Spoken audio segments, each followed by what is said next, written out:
आप देख रहे हैं सी न्यूज़ भारत। मैं हूं आपके साथ इशिता। वक्त हो गया महाराष्ट्र बुलेटिन का। इस बुलेटिन में बात करेंगे धुले की, जहां बेमौसम बारिश से फसलों को भारी नुकसान पहुंची है। साथ ही बात करेंगे डोंबिवली की, जहां कवयित्री बहिणाबाई चौधरी पार्क में पुस्तकालय निर्माण पर विवाद हो गया।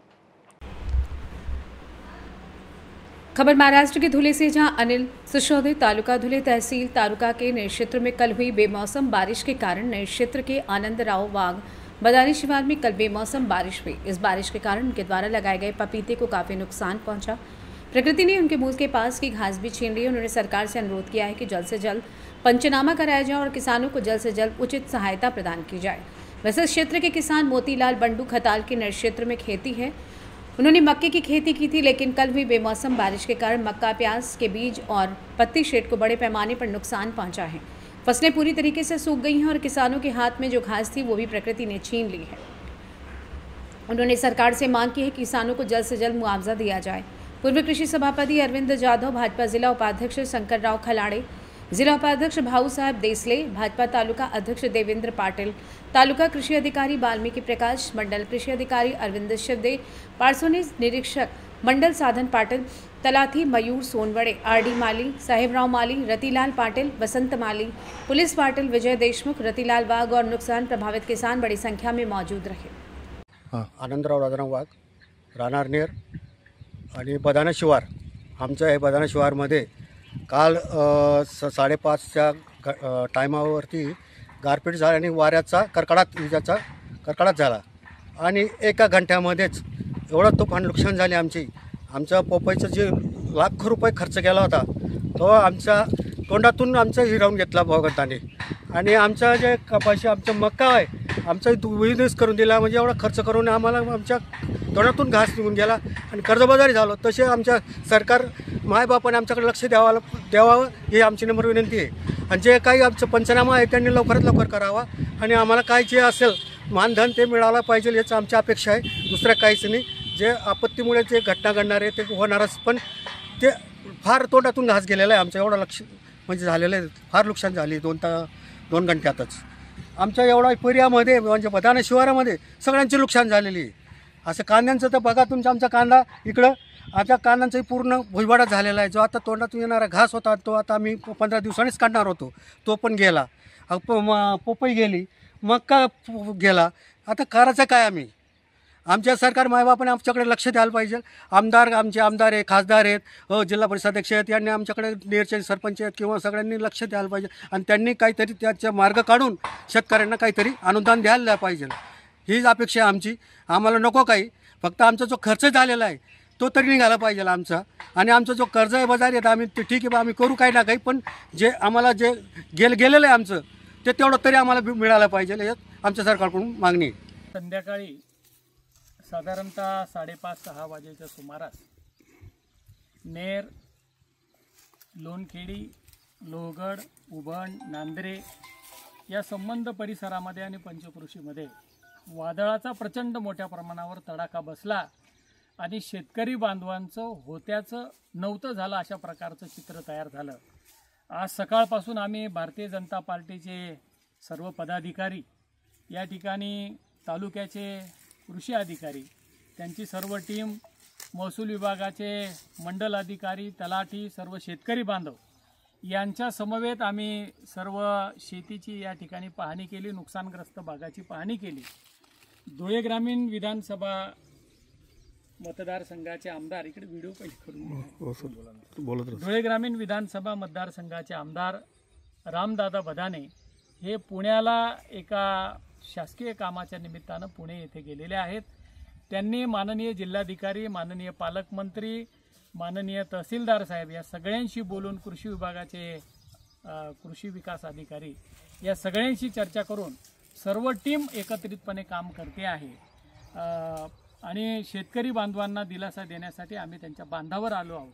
निश्चितपणाने येणाऱ्या काळामध्ये ज्या ज्या शेतकरी बांधवांचं नुकसान झालं असेल, मग ते अगदी कांदा पिकाचं असेल, फळबागेचं असेल, मका पिकाचं असेल, मोठ्या प्रमाणावर नुकसान झालेलं आहे, त्याची भरपाई मिळण्यासाठी शासन दरबारी आमदार रामदादा बदाने यांच्या माध्यमातून धुळे जिल्ह्याचे पालकमंत्री नामदार जयकुमारजी रावल साहेब यांच्या माध्यमातून मुख्यमंत्री महोदयांना हा अहवाल देऊन जास्तीत जास्ती फायदा शेतकरी बांधवांना कसा होईल असं आम्ही भारतीय जनता पार्टीच्या वतीनं निश्चितपणाने या ठिकाणी शेतकरी बांधवांना आश्वस्त करतो। बोला। माझं नाव मोतीलाल बंडू खताळ, राहणार नवे बदाने, तालुका जिल्हा धुळे। काल बुधवार दिनांक 2/4/2024 अचानक 4 वाजेच्या सुमारास अचानक वारी वादळासह पाऊस व गारपीट आल्यामुळे आमचं खूप नुकसान झालं आहे। मक्की, कांद्याचं बिजवाय, सर्व पत्राचे शेडी वगैरे आमचं मोठं नुकसान झालं। तरी शासनाने आमची काहीतरी दखल घ्यावं ही नम्र विनंती आमची। महाराष्ट्र धुले से सी न्यूज़ संवाददाता अनिल की रिपोर्ट। डोंबिवली में ठाकरे गुट और शिंदे गुट हुए आमने सामने। सुनील नगर के कवित्री बहिड़ाबाई चौधरी पार्क में पुस्तकालय निर्माण पर हुआ विवाद। शिंदे गुट अपने स्वार्थ के लिए बच्चों के खेलने कूदने के पार्क की जमीन को कर रही बाधित। ठाकरे गुट शहर प्रमुख शिवसेना शिंदे गुट के पूर्व पार्षद नितिन पाटिल ने दी अपनी सफाई में डोंबिवली पूर्व सुनील नगर में कवित्री बहिड़ाबाई चौधरी पार्क में पुस्तकालय को लेकर शिवसेना विवाद खड़ा हो गया है ठाकरे गुट और शिंदे गुट के बीच। शिंदे गुट के निधि से पार्क में पुस्तकालय शुरू करने के फैसले से ठाकरे गुट ने विरोध किया है। शिवसेना शहर प्रमुख अभिजीत सावंत ने कहा कि पार्क की जगह छोटे बच्चों को खेलने के लिए है। पुस्तकालय शुरू करने के बाद पार्क की जगह बाधित की जाएगी। वहीं शिंदे गुट अपने स्वार्थ के लिए पुस्तकालय का काम शुरू कर रहा है। इसके विपरीत शिंदे गुट पूर्व कॉरपोरेटर नितिन पाटिल ने दावा किया है कि पुस्तकालय की वजह से कोई जगह बाधित नहीं की जाएगी। स्थानीय नागरिकों की परमिशन से ये पुस्तकालय का काम किया जा रहा है। म्हणजे मला काही दिवसापूर्वी आम्हाला असं कळलेलं की काही राजकीय व्यक्ती गार्डनच्या आतमध्ये वाचनालय बनवायचा घाट घालत आहेत। इथे समोरच महापालिकेचं वाचनालय गेले 10 वर्ष बंद पडलंय, ज्याचं लोकसभेच्याच मुख्यमंत्र्यांनी उद्घाटन केलं मोठ्या थाटामाटात, पण आजपर्यंत ते बंद आहे। ते सुरू कोणी करायचं? आणि मग स्वतःच्या राजकीय स्वार्थासाठी तुम्ही या गार्डनमध्ये जिथे लहान मुलं अबलावृद्ध सगळे खेळायला येतात ते गार्डन अजून तुम्ही छोटं करणार वाचनालय करून। याचा आम्ही काल ते काम बंद पाडलेलं आहे आणि यापुढे आम्ही त्यांना इशारा देतो की यापुढे जर तुम्ही काम करायला आलात तर आम्ही पुन्हा ते बंद पाडू। कोण काम करतंय, कोणाचा निधी आहे, काय माहिती? आमची माहिती अशी आहे की खासदार डॉक्टर श्रीकांत एकनाथ शिंदे यांचा निधी आहे आणि स्थानिक इथले ज्या पदाधिकारी त्यांचे आहेत, माननीय माजी नगरसेवक नितीन पाटील यांनी त्यासाठी हट्टा धरलेला आहे। जर इथे सगळं व्यवस्थित आहे तर त्या वाचनाला तुम्ही निधी का देत नाही? तिथे पुस्तकं का ठेवत नाही? तिथे अभ्यासिका काय सुरू करत नाही मुलांसाठी? माझं नाव, मी शहर प्रमुख शिवसेना उद्धव बाळासाहेब ठाकरे पक्षाचा अभिजित अशोक सावंत। पहिली गोष्ट तर त्यांनी सांगितलं तिथे एक वाचनालय आहे, बरोबर आहे? ते वाचनालय नसून अभ्यासिका आहे, बरोबर आहे? अभ्यासिका कधी तयार झाली बरं? त्या विभागाचा लोकप्रतिनिधी कोण आहे? मी तर त्या वाड्याचा नगरसेवक नाही आहे। मग ती का धूळ खात आहे, काय पडली आहे, त्या लोकप्रतिनिधींना विचारा। तिथेच आधी जे आता आपलं वॉर्ड ऑफिस आहे तिथे तर बचत गट भवन पण होतं, ते पण 10 वर्ष धूळ खात पडलेलं होतं।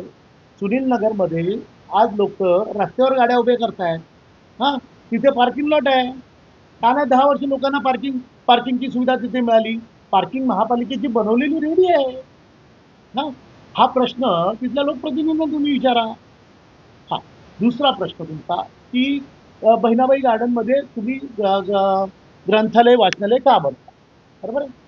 तो ग्रंथालय वाचनालय आणि ज्येष्ठ नागरिक कथा आहे, तो जेव्हा बांधताना त्याच्यातला कुठल्याही जॉगिंग ट्रॅक असेल, तिथलं जे व्यायामशाळेचं साहित्य असेल, त्या कुठल्याच गोष्टीला बाधित न होता जिथे पडीक पडलेली जी वाचनांची केबिन होती त्या तेवढ्याशा जागेत ते बनवतोय।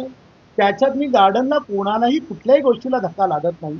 बरं, हे करण्याच्या आधी तिथल्या जेव्हा ज्येष्ठ नागरिकांनी सांगितलं की बाबा दत्तनगरला जसं वाचनालय आहे तिथे आम्हाला व्यवस्थित AC, TV आणि पुस्तकं जे काय आहेत वृत्तपत्र या सगळ्या गोष्टी वाचायला मिळतात।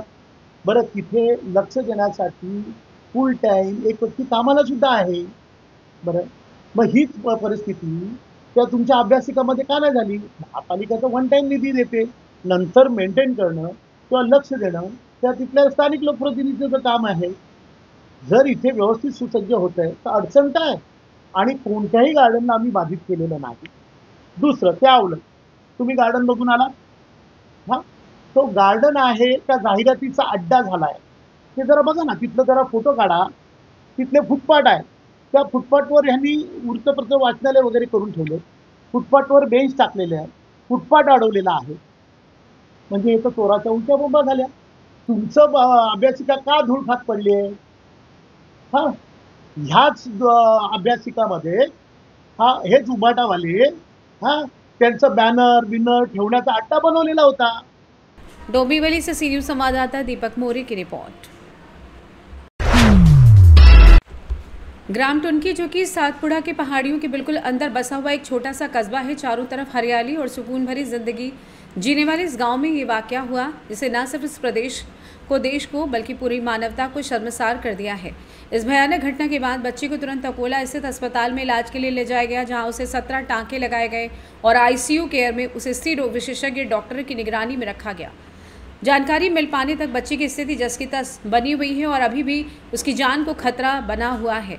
टुनकी गांव, जो कि सोनला पुलिस स्टेशन के अंतर्गत आता है, वहां की पुलिसिया कार्रवाई में जो बात सामने आई उसके अनुसार अपराधी दरिंदा सुनील कालू सिंह निकाले ये मध्य प्रदेश का रहवासी है। पुलिस ने तुरंत ही मध्य प्रदेश पुलिस के साथ समन्वय स्थापित कर आरोपी को हिरासत में ले लिया है और इस घटना से आजू बाजू के पूरे इलाके में एक सवाल तो उपस्थित हो ही गया है कि आज के विकासशील भारत में और उसमें भी प्रखंड कहे जाने वाले महाराष्ट्र में ऐसी घटनाएं बार बार क्यों सामने आ रही हैं। इन सबको रोकने के लिए एक समाज के तौर पर हमें क्या करना होगा। महाराष्ट्र से सी न्यूज संवाददाता प्रसन्न की रिपोर्ट।